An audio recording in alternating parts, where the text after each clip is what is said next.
If it hasn't already been said, then I'd like to issue anyone here watching a big welcome one, welcome all, and welcome back. You're here, if I'm not mistaken, for some sweet, sweet Primus action. This short introduction here is to key you into the rules for the Primus format, whether you need a refresher or whether you're looking into Primus for the very first time. We're happy to have you regardless of which camp you fall into. Now, for the actual rules. First, what is Primus? Well, it's a fun way to play the Transformers TCG in a multiplayer fashion, for 3 to 6 players primarily. There are some key differences between Primus and Full Constructed. We'll start with the assembly portion first.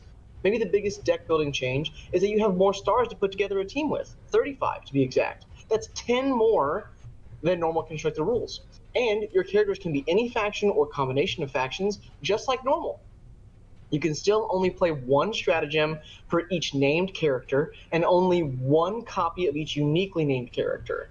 At the time of this recording, the only banned lineup inclusions are 1. Decepticon Quake Ground Assault, and 2. Sabotage, the stratagem for Autobot Gears Transport and Reconnaissance, although Gears himself, the character, is legal. Please keep in mind that this list is subject to change, and the most up-to-date banned list will be contained within the slideshow linked in the description. In addition to more stars, you have more cards in your battle deck as well. A minimum of 50 cards to be put together, which is 10 more than normal 1v1 constructed demands.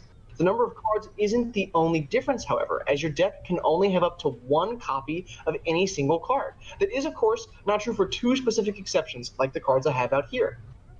You get to pick one action, or up to one action, and up to one upgrade to be your signatures.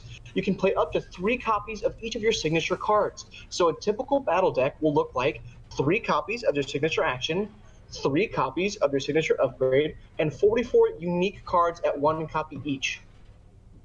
Not just any battle card can be chosen as your signature, however, as the following list of cards is restricted to only 1 copy as of the time of this recording.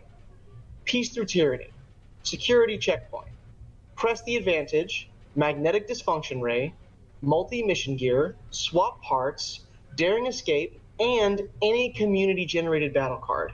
A few things to note here. If your playgroup okays it in advance of the game, you may absolutely play with any community-generated battle card as one of your signatures. There also is no banned battle card at the time of this recording, but both that and the actual list of restricted cards are subject to change in the future. Just like the characters, the most up-to-date list will be in the slideshow linked in the description. It isn't just the construction portion of the format that differs from normal constructed. There are also some key gameplay differences. Firstly, each player's starting hand size is actually 4, one more than normal constructed. And on top of that, players will still draw on their first turn. The player who goes first only gets access to a character flip and up to 1 tap ability on their first turn. And each other player after them gets access to those mentioned above, as well as either an upgrade or an action play. The first full turn will not happen until the player who went first takes their second turn in a game. Additionally, secret actions work slightly differently in Primus. The major difference is that anytime you play a secret action, it won't scrap itself for remaining unused until the start of your next turn. So what that means is it stays around through each other player's turn, including any extra turns they somehow manage to sneak in there somehow. Looking at you, Peace Through Tyranny. Lastly, and probably most important, is the way combat works in Primus. Each player, when beginning the game, will have a player tile specifically for each of their opponents. You can use anything for these, really. Cards, sheets of paper, pack trash, etc. The important thing is you know which of your opponents the player tile points to. At the beginning of each attack in your combat, you must tap, one of your untapped player tiles to select that player as the receiver of your attack.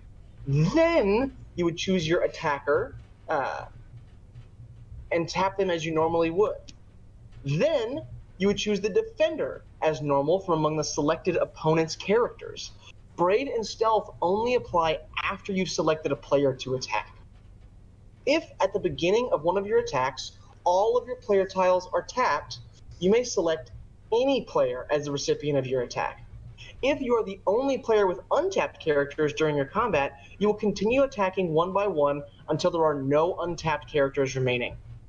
At the end of a combat where no characters remain untapped, characters and player tiles all untap at once before passing to the next player's turn. This is termed the wheel. When a player has no characters left on the battlefield, each other player removes the knocked out player's player tile from the board. That should cover everything in regard to the basic rules, but if you have any questions, consult the slideshow linked in the description. If you do and you still haven't found an answer to your question, comment it here. We'll be happy to answer any inquiry as soon and as well as we are able. That's all from us for now. Enjoy the video.